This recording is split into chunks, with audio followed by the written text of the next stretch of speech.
Throughout the many missions in Ready or Not, we are met with various references and nods to an organization known as the USIA. They have this constant presence in the overarching story of the game, though we never really interact with them, save for a few offhand remarks and a couple bits of intel. So who exactly are they?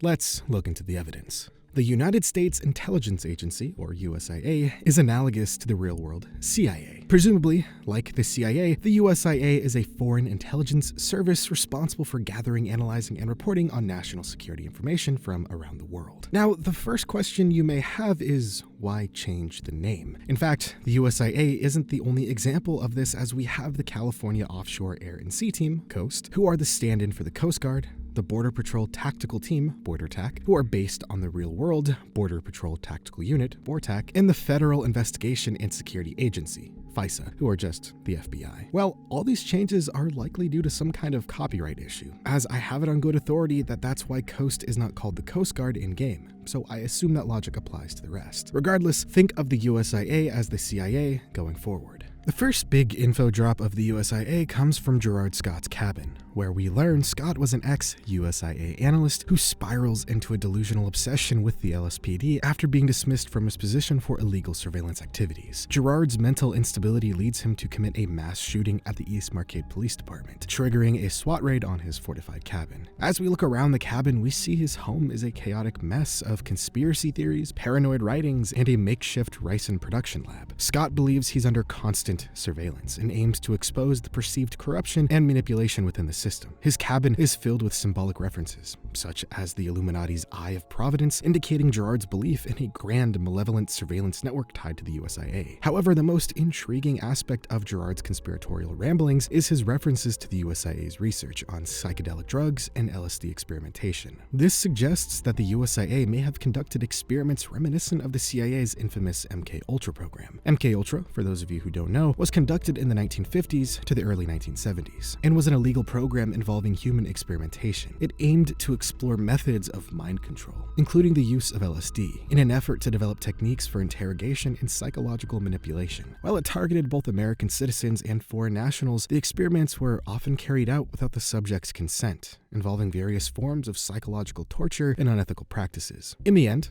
as far as we know, MKUltra did not achieve its goal of developing reliable methods of mind control. I, however, believe the USIA succeeded where the CIA failed, as nearby we can find a note discussing how a list of MLO experiment subjects leaked and how most of the subjects are in places of power. Now, this leads to the next question. Who or what is the MLO? The Mariposa Lily Order is a faction inherently tied to the USIA and is our next point of topic. For the longest time, the MLO was shrouded in secrecy. We only knew of them from offhand dev updates and placeholder models that would later be replaced. However, after the 1.0 update, we got some pretty interesting information regarding them and their ties to the USIA. At Cherryessa Farm, we learn of a cult of women led by former USIA agent Elaine Raskin, who was discharged from active duty for unknown reasons. She actually knew of Gerard Scott because she was contacted by someone using an old USIA-style coded message warning her of an infiltration in her ranks. Raskin immediately thinks it was Gerard due to the style of message being used by older agents, such as himself. In the recording discussing this topic, Raskin also wonders if they have been trying to find other members, and that the cohorts have been established, so there's no more work to do, and either way, they closed that operation after that group struck the dam. This concept of a first cohort was an idea first referenced on a flyer found at the 4U gas station, which mentions that the USIA is watching you while you work. The first cohort controls your life. In history, the first cohort was an elite tactical unit of a Roman legion made up of experienced soldiers crucial to the effectiveness of an army. In Ready or Not,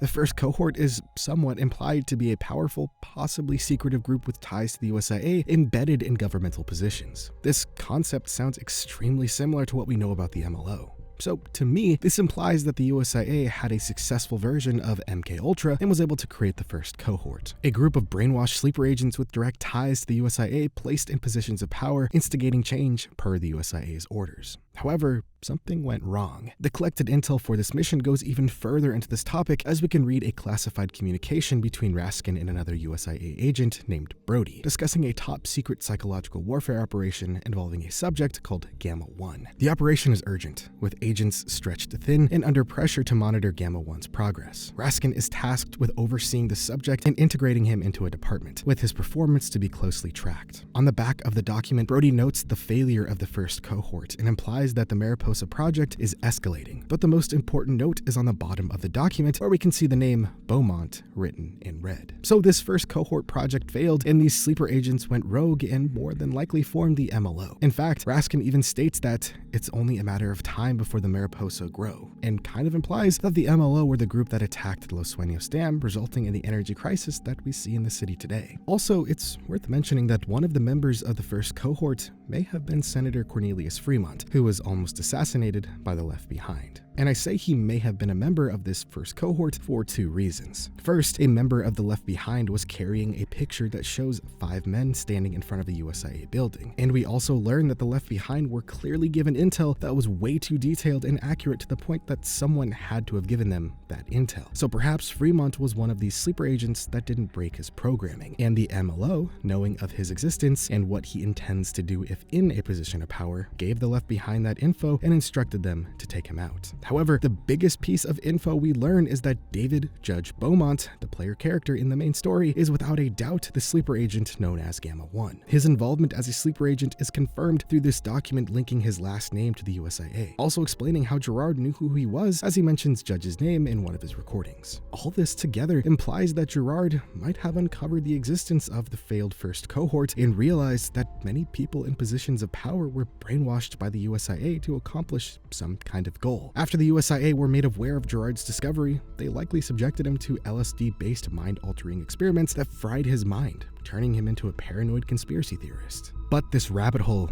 goes even deeper. In our first bit of confirmed contact with the USIA during the Elysian raid, Judge is directly given the intel that begins this mission from a contact within the USIA. In fact, this contact, who I assume is Agent Brody, has a history with Judge, stating that they worked together on an operation in Nevada, and he knows how skilled Judge really is. Regardless, this operation directly deals with the MLO working through another proxy, Black Sentinel, a paramilitary group of ex-special forces from around the world, and some of which even worked for the USIA for a time. Now, I say Black Sentinel is a proxy for the MLO, like the Left Behind, as we can find a recording from Aiden Hunter, the ex-USIA operative leading Black Sentinel, stating that he and Gerard were the only two with the right knowledge and understanding for their needs. And their needs, I believe, is implying the MLO's needs. In fact, for the first time, we can find a ton of MLO intel on this map, as we find a massive painting of their symbol of the Mariposa lily painted along one of the walls. But the connections go even deeper. If you go to this location and destroy this wall and use a mirror gun, we can find a secret MLO meeting room. Jesus, can you imagine if somebody runs a Ready or Not lore series and managed to miss something this big, and even though they like spent like an hour flying through the map looking for,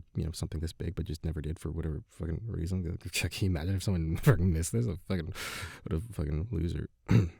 Anyway.